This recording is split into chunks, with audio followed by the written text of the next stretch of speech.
and we have to really escalate the noise we make so that we'll be heard.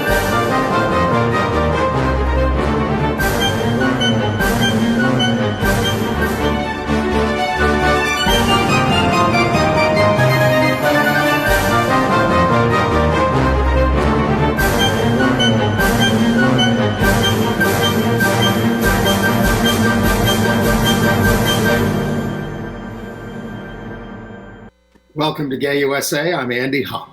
I'm Ann Northrup.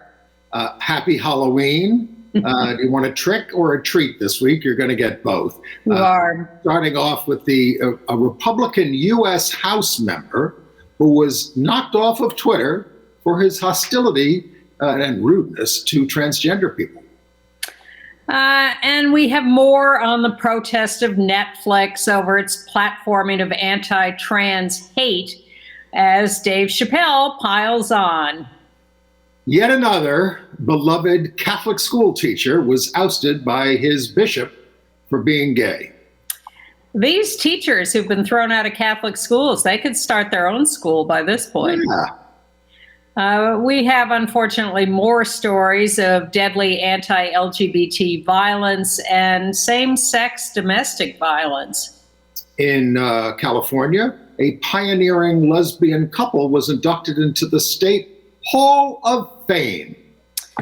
And those wacky Anglicans are up to it again. The Anglican bishops of Ghana are pushing for passage of that draconian anti-LGBTQ bill. I'm going to say this carefully. The only active gay male pro soccer player in the world has come out publicly. Yeah, but he's not the first. And what about all the women? What about all the women? Do we do nothing? Why is it so much harder on men? Well, that's a whole other conversation. We can have that later if you'd like. Andy and I are back on Broadway. We actually have gone to the theater. So because of that, we can review this week the newest incarnation of the Lehman Trilogy and Is This a Room? And you'll remember how Terrence McNally, the great openly gay playwright, died at the beginning of the COVID pandemic in the United States. Well, they're finally going to have a memorial service for him on November 1st, and it's open to the public. So before we get to the nasty congressman on Twitter, let's thank the Biden administration for doing one thing right in the midst of their fumpering around about bills.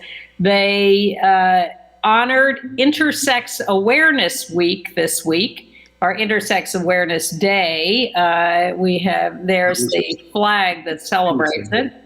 And in doing so, the State Department announced that it will now offer X gender markers on passports.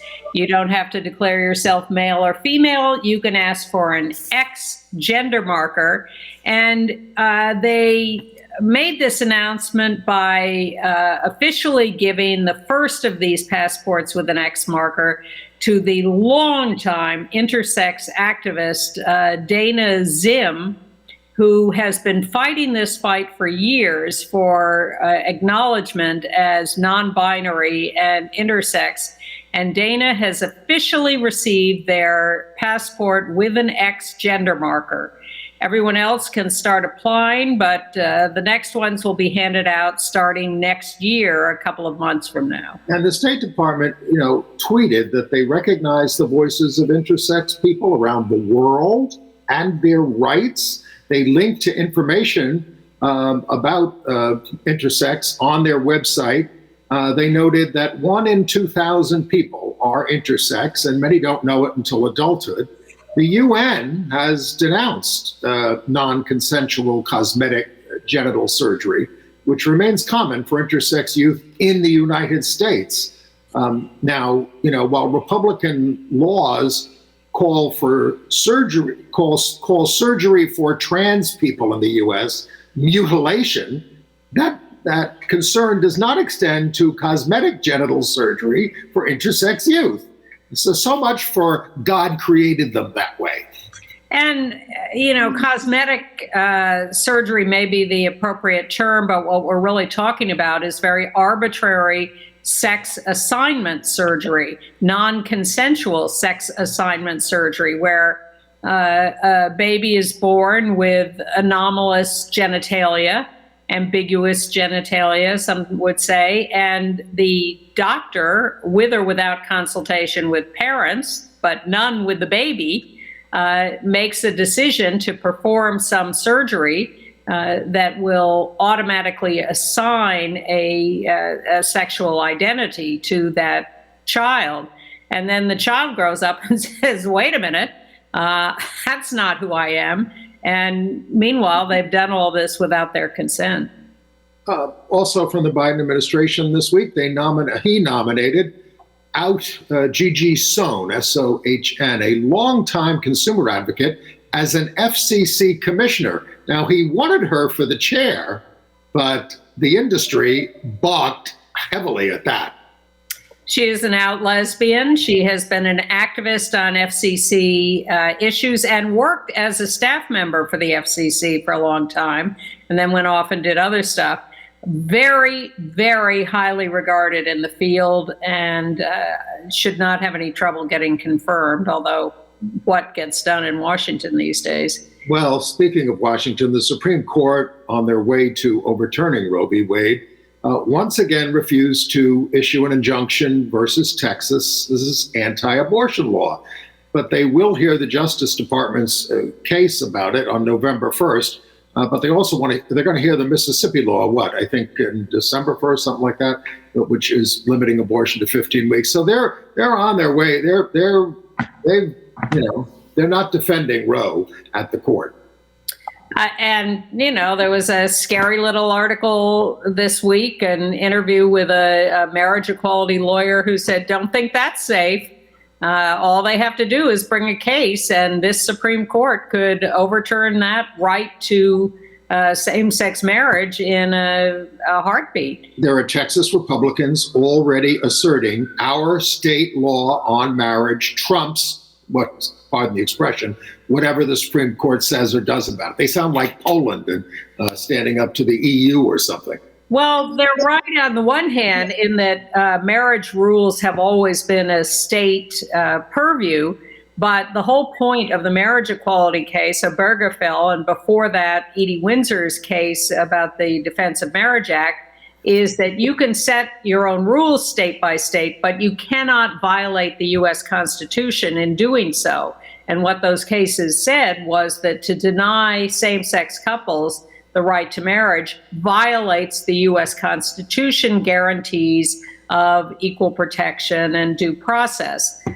So those Texas people are right on the one hand about their right to pass laws, but they are not allowed to pass laws that are unconstitutional, which is exactly the issue in the abortion case, too. And the wicked governor of Texas, Abbott, signed that anti-trans law in sports and the law about and the big gerrymander of the congressional districts, which are likely to be a disaster for Democrats in 2022. And in signing the No Trans in Sports bill, he has now provoked an enormous rise in calls to suicide hotlines in reaction to that, because he also, in signing the bill, said, I am going to stay on this anti-trans crusade in every upcoming session of the legislature. Until I get through my Republican primary next year, basically, is what he was saying. And because he's got people running against him from the right. And evidently that's all that matters these days. I read this long article about, how Texas is booming and all these people are down there in Austin, many of them with liberal sensibilities. And, no, we don't like this anti-trans stuff and we don't like the voter suppression, but it's a nice place to live and the taxes are low. So these are people's priorities. We're not. Well, the LPGA now with Chevron sponsoring their big major tournament, the Dinah Shore tournament, they're moving it from Palm Springs to Houston, the home of Chevron. Take it away from the lesbians for their big party? I suspect the lesbian parties will continue in Palm Springs, but how can the LPGA affirmatively move to Texas in these times just because the Chevron oil company is willing to sponsor their tournament? All right. Meanwhile, some district attorneys from liberal cities in these red states are vowing not to prosecute under laws against marijuana, abortion, distributing water to voters, all those those kinds of things. They're just saying, we're not going to prosecute these laws. We have prosecutorial discretion, and we're not doing it. But the laws will intimidate people. The prosecutors can say, don't worry, we won't prosecute you if you hand a glass of water to someone standing in line. But with those laws on the books, it gives the right wing the opportunity to intimidate voters. Let's turn it over to vigilantes, as they have with the abortion law. I think we already have. Meanwhile, just a footnote to the marriage equality discussion. It turns out that the State Department had a rule, or has a rule, forbidding, probably from I was about to say the Trump administration, but I think it actually came up in the Obama administration, correct me if I'm wrong, that forbids embassies around the world from discussing marriage equality with other countries. So activists are now, and congressional representatives are on the backs of the State Department saying, hey, come on, it's time to repeal this rule. Now, they're not saying do it in Saudi Arabia. They're saying in countries, especially where it's a close issue, like Japan, do feel free now to speak out. You should be able to be free to speak out about it. Perhaps in Central and South America, where the Inter-American Court on Human Rights has mandated marriage equality in all those countries. We'll get to more of that later. All right, let's go to Netflix for the. Oh no! Don't we have to get to Representative Jim Banks first? Wait, I skipped over him. There he is. Yes. Okay. Sorry. So Jim Banks is a representative from Indiana, Republican. He had his Twitter account suspended for misgendering Admiral Rachel Levine there of the Public Health Service, who is transgender. He had written, the title of the first female four-star officer gets taken by a man. Twitter bars hateful conduct, including on the basis of gender identity. Banks went on to say the praise for Levine is an insult to every little girl who dreams of breaking glass ceilings one day. He's not backing down. He says he was stating a fact, something Republicans, of course, in most cases, are extremely loath to recognize. He also says that he will continue to use his personal Twitter account. Evidently, it's his congressional Twitter account that has been suspended. Well, and that is a segue into the whole Netflix thing, which is over transgender humanity and rights. Dozens of staff walked off the job last Wednesday, to protest this. Now, Chappelle then steps in another routine, throwing fuel on the fire. He told his audience, I'm not bending to anybody's demands. Says he will only meet with trans people on his terms at a time and place of his choosing. Such a welcoming opening there. Now, he's very angry that he's being uninvited to film festivals, and distributors are balking at picking up his documentary Untitled about his own grappling with the killing of George Floyd. So he's going to take it on the road himself. But he ought to understand, when you set yourself up as an opponent of injustice, as I'm sure he does in the film Untitled, that you're going to be taken less seriously and resented if you engage in open bigotry against another group. And you know who's supporting him? Yeah, I did read it. Who was it? Caitlyn Jenner. Oh, wow. 100%. Trans woman. Well, all right. So, moving on. Diocese of Brooklyn. Yes. So yet again, a St. Joseph's Catholic Academy, a Catholic school in Brooklyn. Astoria, Queens, actually, but that's part of the diocese. Yes, you're right. Part of the Diocese of Brooklyn. You're right. The diocese, the leadership of the diocese, has fired a music teacher and music director of a nearby church, Matthew LaBanca. Why? They struggled over this for like 6 weeks or something because somebody ratted him out for marrying a man. He married Rowan Meyer. Now that's Matthew on the right, who is the teacher who's been fired, and his husband, Rowan Meyer. But let's let Matthew explain this to you. Hi, I'm Matthew. Some of you might know me as Mr. Matt or Mr. LaBanca. I used to work at St. Joseph Catholic Academy as a music teacher. I used to work at Corpus Christi Church as the music director, but on October 13th of this year, I was fired from both positions simultaneously. Why? Because someone from one of these communities reached out directly to the Diocese of Brooklyn, my ultimate employer, with information about my wedding day to my husband, Rowan, on August 1st of this year, which was the most beautiful day of my life, in an apparent act of righteousness. And therefore, a diocesan committee of high-ranking officials met for almost 6 weeks, something unheard of, to discuss the fate of my employment and to answer the question, should Matthew be allowed to remain at his jobs? The answer turned out to be no. And now, this is illegal in the state of New York, but the First Amendment says that a religious institution is allowed to legally discriminate. But just because something is legal doesn't make it right. You deserve to know that my principal at my school was my fiercest advocate. He wanted me to stay at my positions, but ultimately the decision was out of his hands. Ultimately, this decision to fire me was made by Bishop DiMarzio. I was offered a severance package with a gag order that was almost 10 pages long. 10 pages, which is a lot of ways to say, shut up, don't talk about this. Obviously, I have not signed it because I realized that no price could be placed on my personal integrity, on my voice. And maybe you don't get this, but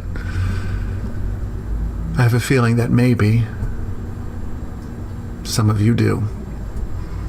So I'm stripped of both of my jobs, all of my employment, my health insurance, and most importantly, stripped of the communities, the daily community life that has meant so much to me. Not because of my work performances, not in the slightest, but because I'm gay. I love you all so much. I miss you. I've been missing you. And I'm sorry that this is so sad, but I'll be following up with more videos, more messages. I am still your friend. I'm still your colleague. I will always have been your teacher. And of course, I'm still your neighbor. And I hope that I'll be seeing you. And I hope that you'll be on the lookout for me too. And when you see me, you'll offer a wave or a smile or a gesture of support. You will always be in my hearts. Bye-bye for now. Very brave and very moving. I hope he gets a new job. Well, this is not surprising coming from Bishop DiMarzio, who banned lawmakers who voted for same-sex marriage in New York in 2011 from appearing at churches and schools just to give speeches or presentations. The diocese says LaBanca must exemplify by his public conduct Catholic doctrine and morality. The hatefulness of DiMarzio's morality is just unbelievable. Danny Drum, who's an out city council member in Queens, said that he's disgusted by DiMarzio and says the bishop is not representative of the way Catholics feel. But here's the thing. where are all, they really need to turn out for this guy. They need to, out of the pews. I mean, everybody march. We've heard about kids doing that from schools, but the people in the parishes as well. And where's the union of music directors, most of whom are gay, banding together and saying, if you do this to him, you're doing it to us. You ain't going to have any music in your church. Well, that's the thing. I think they need to march not only in the streets, but they need to march out of the schools and out of the churches. The church is quite adamant about its refusal to budge an inch on this. And fine, leave the church, leave the schools, leave them to their hatred and their ignorance and their bigotry. I don't see them changing anytime in the future. They have to leave the country someday, the way things are going. I'm not oblivious to that. Meanwhile, in Hillsboro, Ohio, at Hillsboro High School, they rehearsed and were preparing a play called She Kills Monsters, which is evidently performed all over the place by a playwright named Key Nguyen. And someone complained, a minister in the community complained that the play was anti-biblical because there was a hint that one of the characters was gay, and the school canceled the play. This is a public school too, huh? Yes. This is not a Catholic school. Well, okay, let's go to suburban Houston in the Magnolia Independent School District. Just I'm sorry to interrupt, but just before we get there, I just want to alert people to the fact that Campus Pride has published a list of the 180 worst colleges, let alone these high schools. Most of them are religious colleges, the worst colleges for LGBTQ people. And much as I like their annual list of the best colleges, I think it's really important that people who are researching going to college and considering where to apply look at this list of worst colleges so that you do not end up stuck at a place that is going to treat you like we have just heard the Catholic high school treats people. Because we've heard these stories out of these religious colleges, evangelical colleges, Catholic colleges, and others. Look at that Campus Pride worst colleges list. Well, there was a terrific expose in ProPublica of Liberty University. Not surprised. We know how anti-gay they are. But when women report sexual abuse, rape, they are clamped down on. They're saying, you were drinking? That's against our rules. You're going to have to sign this. You may be jeopardizing your scholarship, etc. It's a long article. It's completely damning. The communications director of Liberty over it and is speaking out about how much they covered it up. And, they get $800 million in aid to their students from the federal government every year. They're supposed to comply with all of the Title IX requirements for handling these complaints, and they don't. Well, as Matthew LaBanca points out, all of this is against the law, but there are religious exemptions, and that's what. No, it's not religious exemption there's not a religious exemption to those kinds of reports. The religious exemption is not a blanket exemption. You have to say the person is a minister, and they can say that Matthew is a minister because he's the music director, and it's for employment, yes, But the point is these schools will fight any attempt to make them change their ways, and that can go on for years and years and years. Now let's go to suburban Houston. Yes, Magnolia, Texas. Yes, the independent school district. They require boys to have clean, well-groomed hair, worn out of the eyes. You have to have a natural hair color, no beards, mustaches, long sideburns, or ponytails. No hair below the bottom of the ear. These were the rules at my boys' Catholic school in 1968, and we were contesting that back then. This is a public school. Yeah. 6 boys and 1 non-binary student were suspended over this. So the ACLU is suing. It's a violation of their constitutional rights and Title IX that forbids sex discrimination in school. But wait for it. There are 500 public school districts in the state with similar policies. Girls with long hair are not disciplined. The district says this is reflective of our community values. The non-binary student is only, by the way, this is not, I don't think this is the non-binary student, but the non-binary student is only recognized as a male within the school. Now, the non-binary student has very long hair, very well-groomed long hair, but this is also a racist policy that is meant to stop Black kids from having dreadlocks. It is a heinous policy, and it's unbelievable that public schools get away with this. So I'm thrilled that the ACLU is suing, and I certainly hope they succeed in that.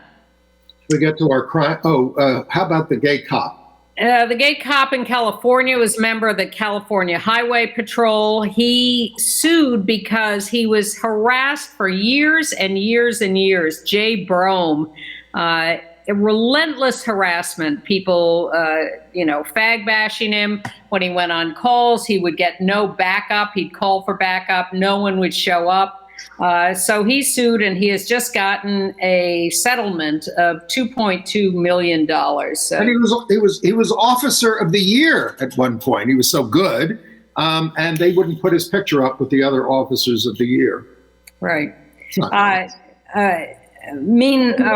Now we get into the violence portion of the program. Starting in Washington, D.C., a gay man, Antonio Zephyr, 51 there he is, was beaten by neighbors, a woman, her daughter, and someone they think was the daughter's father, hurling anti-gay and anti-Semitic slurs on October 13th. He's seeking a restraining order against Laura Ellis, saying she's acted hostilely towards him for months before the assault. He tried to defend himself during the assault. Police are investigating it as a potential hate crime, but are taking their time about arresting anybody. He was diagnosed with a fractured nose, of the bone surrounding the eye, a hemorrhage of the other eye, and he's worried that she has a gun. Well, in Woolwich Township, New Jersey, Christian Smith did have a gun. And he went to a family party, and he was offended that his stepfather allowed a gay man who was a friend of the family to show up as a guest at the party. Now, Christian evidently portrays himself as very religious, but what was his reaction to the gay guest at the party? He reaches into the back of his waistband, pulls out a gun that he has there, very biblical, I guess. His mother is trying to get between him and his stepfather, but he manages to reach over her and shoot his stepfather 3 times, dead. His lawyers try to say it was an accident. 3 times. He announced before he did this is a house of God. I mean, these people, this is, country. We are speechless. We are really speechless. However, the mother argued for bail, but the judge denied it. And then a really horrible, sad story in South Hadley, Mass. This is a shocker. So you have 2 professors at Mount Holyoke College, where my grandmother and my aunt went to school. On the left is Ri Hachiyamanagi. Ri had quite the crush on Professor Laurette Savoy on the right. Ri broke into Laurette's home and lay in wait for her. And when Laurette came home, Ri announced that she was attracted to Laurette.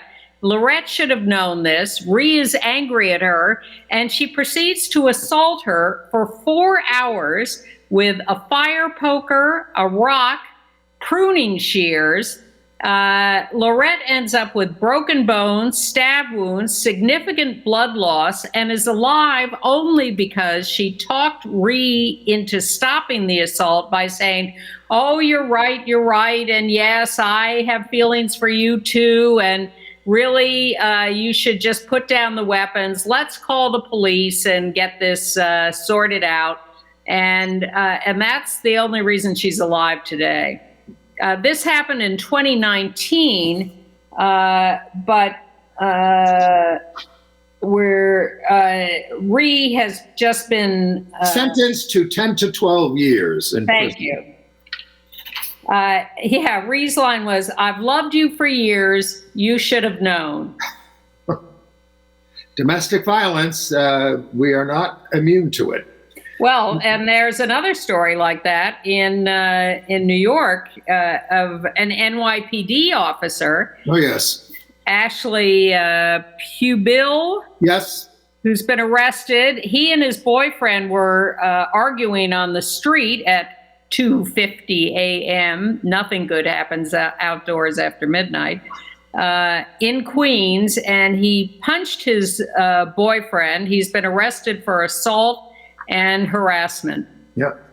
In Seattle, or outside of Seattle in Maple Valley, Zoe Rose Martinez, 20 years old, trans woman, murdered, 41st killing of a trans or non-binary person in the United States this year. Zoe was the caretaker of her mother after her mother got COVID. A suspect has been detained. Zoe's described as a leader in the community, witty, loving. Again, 20 years old, just these enormous losses as these poor women are murdered. All right, moving along. And before I forget, I have a correction from last week. The lesbians of the Chicago Sky, the WNBA champs, they are indeed the couple, Courtney Vandersloot and Allie Quigley, but the third is not Candace Parker, one of the leaders of the team, but Stephanie Dolson. Well, then we might as well do Chicago sports. The Chicago Blackhawks ice hockey team is having a scandal. Several of their executives have resigned because it turns out that in 2010, they failed to report one of the coaches who had sexually assaulted one of the players. This is a male coach and a male player.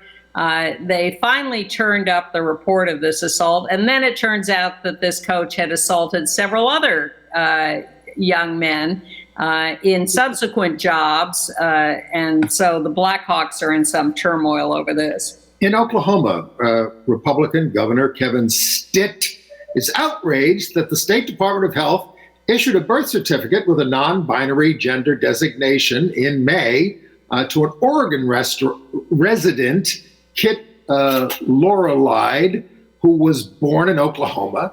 He sued when he was initially refused by the office of but the state office of the state attorney general reached a settlement with him. The governor said people are created by his God as male or female. He doesn't address intersex, and period. And there is no such thing as non-binary sex. 17 states and DC do recognize non-binary genders status on identifying documents. A Republican Oklahoma legislator has filed a bill to make male or female the only options on birth certificates. Oh, tell it to the State Department. Is it possible that the non-binary person who had the birth certificate change should be referred to as they and them? I don't know. Apologize. Just trying to get to the corrections before next week. Okay. All right. In California, excellent news. Del Martin and Phyllis Lyon have been inducted into the California Hall of Fame. Great. Legendary lesbian activists and authors, and the first couple legally married, I think, in California, same-sex couple, and a well-deserved honor. And out lesbian attorney Robbie Kaplan is back in action after the whole Me Too scandal thing. She's representing folks in the trial of the Unite the Right racist rally organizers down in Charlottesville. That is underway there. And congratulations to Brian Elner and Jared Olivo. married. Lovely article in the New York Times. Well, the interesting thing is that Brian, of course, was, one of the, we could say one of the leaders in New York State of getting the marriage bill passed here. But he said, I never thought it was for me. Well, it's for him now. And an interesting proposal by some members of the city council in New York. They want to have an annual drag laureate competition for the drag laureate for the city. To boost LGBT business and the city's art scene. The bill's been kicking around for a while. They don't have a date for a vote.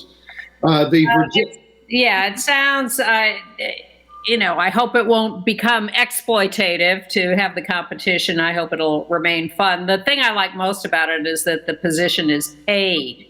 And God knows there are a lot of people who need the money. Right. In Virginia, the elections are underway. It's going to be, the voting finishes on Tuesday. So Terry McAuliffe versus Trump Republican Glenn Youngkin. So despite it being a law, Youngkin says he doesn't support same-sex marriage, but it's legally acceptable in Virginia. And as governor, he will support that. But this kind of straddling has him even in the polls. Obama was there and he said, are we still arguing about marriage equality? And Terry posts, so he's not taking a bait here, he's posting, I'm proud to be the first Southern governor to have performed a same-sex marriage. This is a tight election, folks. There's also the whole state legislature up. Get out there and vote. And as we said, marriage equality may be settled at the moment, but don't think it can't be changed. Right. I think people just don't necessarily like Terry McAuliffe so much. I wonder whether a different Democratic candidate would be. We can have this conversation now. Right now, we need people to get to the polls. And, look, elections are about the future. And, we could all have better candidates. But, Joe Biden won. Who could have been more past than that? It's always a question of relativity in elections. You don't get to. Or relatives in many cases. Exactly. All right. International. Yes. In Ghana, the Anglican bishops, led by Archbishop Cyril Kobina Ben Smith, endorsed that draconian legislation to subject anyone who identifies as LGBT to a prison term of up to 5 years. If you go on to advocate for LGBTQ rights, you're subject to a 5 to 10-year prison term. Consensual same-sex acts are already carry a 3 to 5 year penalty. The bishops see LGBTQI people as unrighteous and ungodly, and they cite Leviticus, which they don't do when they eat shellfish and pork. So now the United Kingdom bishops, including the Archbishop of Canterbury, Welby, are begging them to reverse course on this. Well, this is the long acknowledged and predicted split within the Anglican Church between the progressive Western types and the more what we would call reactionary African and other area. This is off the charts. Well, there's a regional chief, not an Anglican bishop, in Ghana who is threatening to storm Parliament with 10,000 people to force passage of the anti-LGBTQ bill. In London, activists are demanding that Mayor Sadiq Khan, there he is at a Pride March, reform Pride in London for its 50th anniversary next year. Peter Tatchell, our friend who has been to every one of them, and 14 others, they want to get back to the original ideals of Pride. There's a concern that Pride London is getting £100,000 a year and not listening to Black LGBT voices. 12 people resigned from the Community Advisory Board of Pride London due to a culture of bullying. They want a non-commercial event, and Khan has yet to agree to a meeting. Well, it's not like the mayors of New York City are having anything to do with Reclaim Pride or step away from Heritage of Pride and the commercial parade here. You met with the cops, though, didn't you? Well, to get Reclaim Pride going, didn't you have to meet with the police? Well, we had a negotiation with them over the route, but that wasn't anything about approving or disapproving anything. Meanwhile, in Peru, same-sex marriage bill has been introduced in the Congress there. People are attempting to hold them accountable since they are under mandate from the Inter-American Court on Human Rights to legalize same-sex marriage. A few South American, Central American countries have followed through. Most have not. This is an ongoing battle. Another small step for a man in Australia. The only active and the first in Australia gay male pro soccer player in the world has come out, Josh Cavallo. He plays in the A-League for Adelaide United. Now, 13 others came out when their playing days were over. Of course, we know about Robbie Rogers in the United States who was out. But, Robbie Rogers was beaten down after he came out and retired. But he did play as an player. Oh, and Cavallo says he was mentored by Thomas Beattie of the United Kingdom, who was an out player. And let us not forget how many women professional soccer players around the world are out. Tons. Correct. But anyway, welcome, Josh. He's got a video online, too. Yeah. In Israel, in Tel Aviv, they are the first city to allow municipal registration of unmarried couples living together, both same-sex and opposite sex. So Israel does not allow same-sex marriage. This is a step in that direction. Rainbow Railroad and refugee organizations report that LGBTQ refugees in the Kakuma camp in Kenya are facing unprecedented levels of violence and stigma. 350 LGBTQ and intersex asylum seekers are trying to get out at another camp. There are 100,000 refugees from surrounding nations. They go to Kenya. It's not a great place for gay people or for in terms of a lot of other things, but it's better than, Uganda and those kinds of nations. Especially if you're in a refugee camp, that's not where you want. Yes, Sudan is collapsing at the moment, so there's going to be another big influx. 10,000 people have signed a petition urging Biden to protect LGBTQ Afghans who have had to go underground, as we've told you, to avoid execution. Meanwhile, in South America, our old pal Bolsonaro, the president of Brazil, just endorsed for re-election by his best friend Donald Trump, has had a video of his removed from Facebook because he went on Facebook to claim that if you get a COVID shot, you could be getting AIDS. People with COVID shots are developing AIDS at a rapid rate. Now, not only is this utter nonsense, but this is the man who is now on the verge of prosecution for murdering hundreds of thousands of his citizens with misinformation about COVID.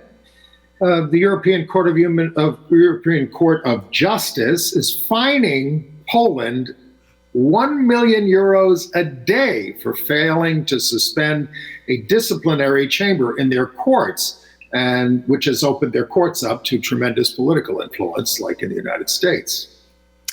Big debates going on in Poland about whether or not to secede from the European Union. They don't like the European Union rules, particularly those protecting people's sexual orientation and gender identity, but they're not willing to give up the money yet.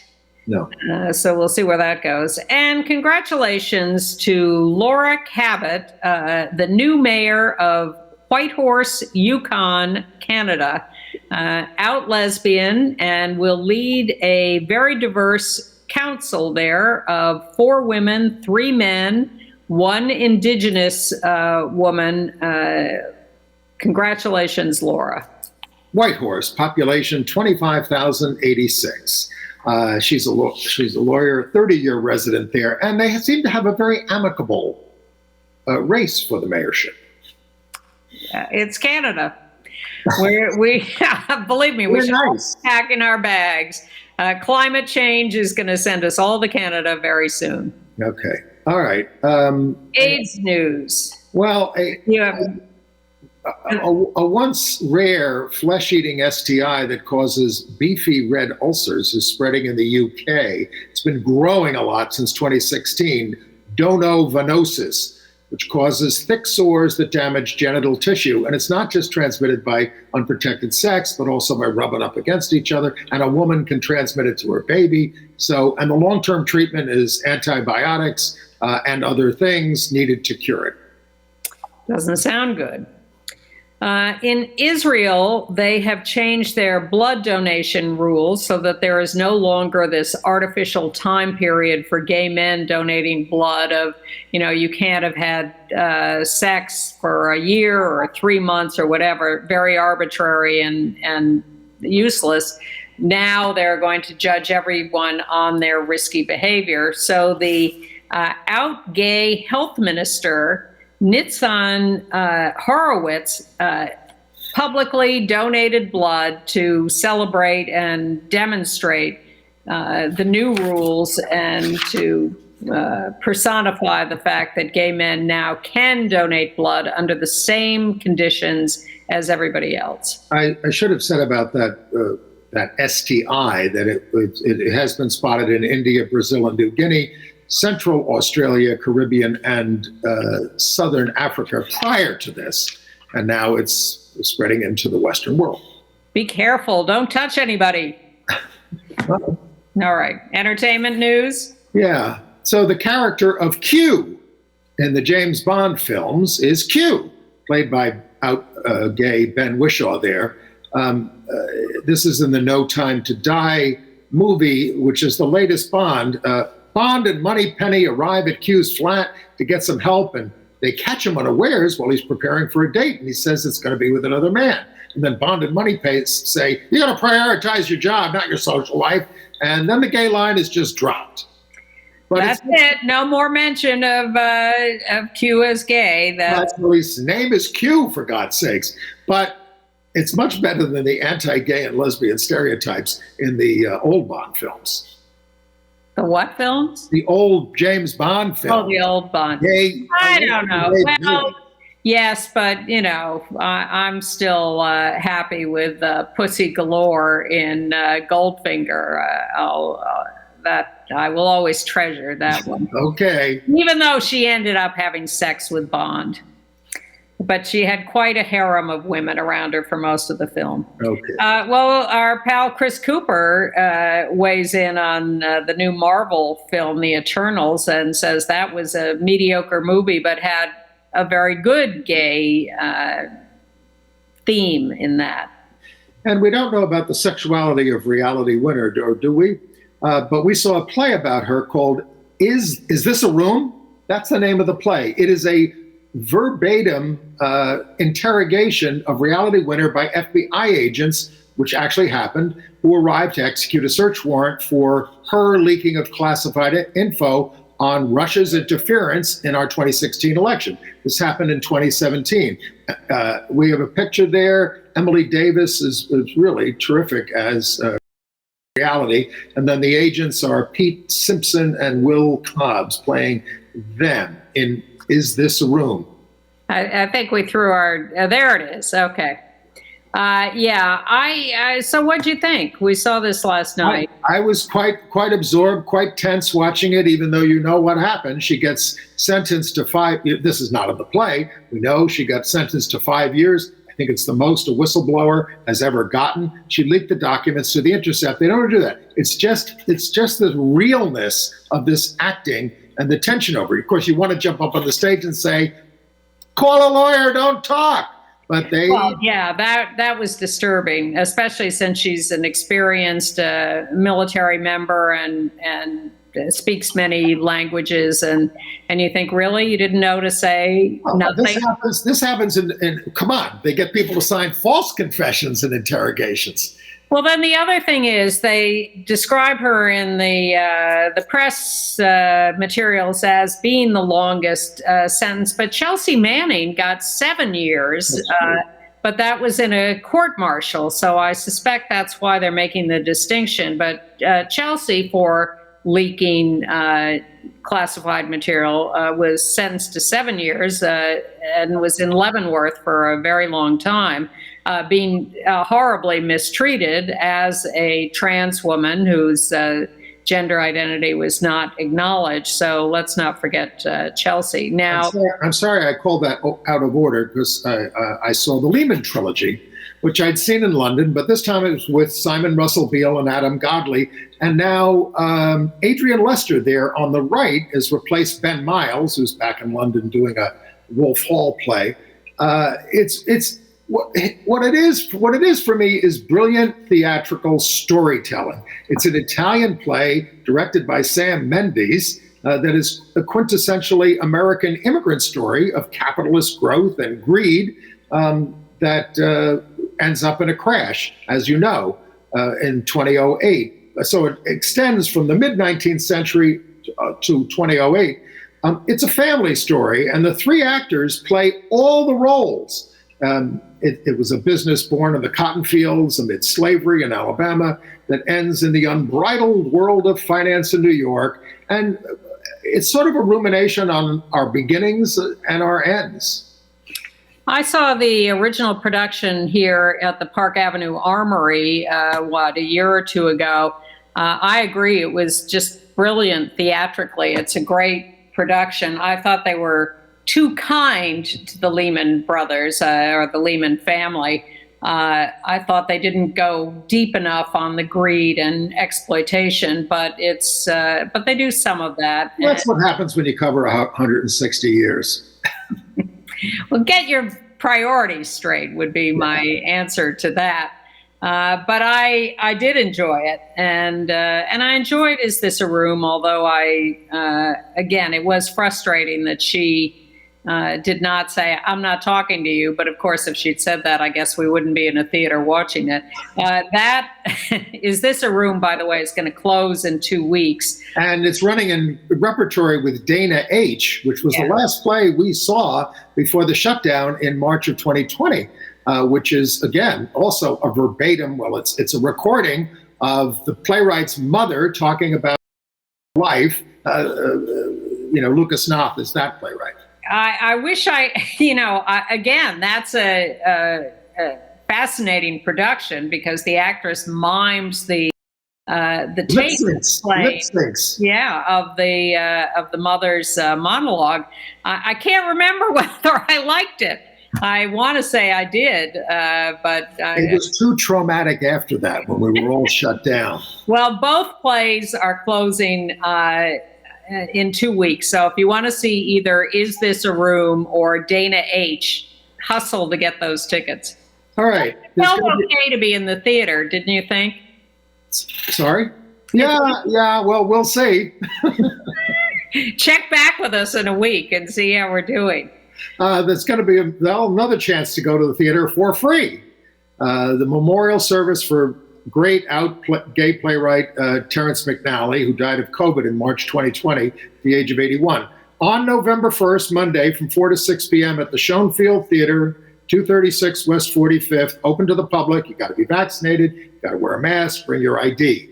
And the Broadway lights will dim for Terrence on Wednesday, November 3rd at 6:30 p.m. at what would have been his 83rd birthday. Yeah. Terrence was terrific as a human being, let alone a brilliant playwright. Also, you saw a film that you liked. Yeah, the new Charles Bush, Charles Andrus movie, The Sixth Reel. I thought it was a hoot. It's making the festival route. It was at the New Fest. It's about a down and out folks in Greenwich Village who discover a lost Lon Chaney film in a late friend's closet. That's Julie Halston. It's Charles Bush there on the left, and Julie Halston is especially hilarious there on the left as the late friend's niece working with Charles to sell her uncle's effects. Very nice turns by Andre DeShields, Patrick Page, Margaret Cho, and Tim Daly. It's an all-star cast, so watch for it at film festivals. Well, it looked like, I saw only the trailer. It looked like a farce to me that was... Julie I went the other way. I saw preview of a documentary that is opening at the Film Forum this weekend on Friday, and in LA a week from now, and then around the country, called Spear Goes to Hollywood.